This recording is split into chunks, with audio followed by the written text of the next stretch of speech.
I'm going to show you the difference between hammering the end of a heated piece of wire and a non-heated piece of wire. This is to, perhaps you want to make a nice sort of shape at the end of your wire of your piece, but I want to just show you the difference between when you've softened it by heat and when you haven't. So we're going to start with the non-heated piece of wire. Okay, we can still flatten it, but not that well. With the heated piece of wire, it's a lot softer.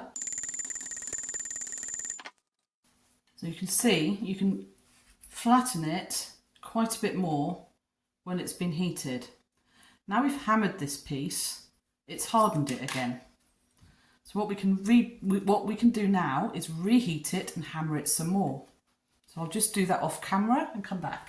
So I've heated that some more and it's made it soft again. And while it's soft, and before I hammer it anymore, I'm just going to file the rough edges off. You can use any file you like. Let's just take those sharp edges off, because what I'm aiming for here is a nice rounded end. It's taken off any snaggy edges, and then we can hammer again. And you can hammer both sides.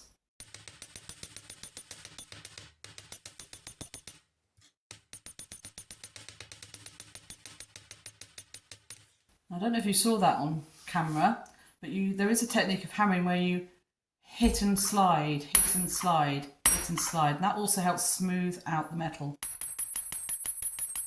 You can also see I'm going slightly very wonky here. It's going in there and out there. You can even that out if you wish by hitting it from the side, just gently,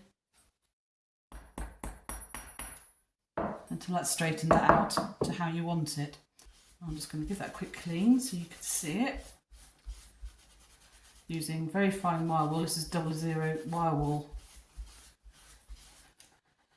Get a fine, if your finished piece would get a final polish with all the relevant tools, which I will do in other videos. This is your first step in the polishing process. So there you can see we've got a nice hammered end.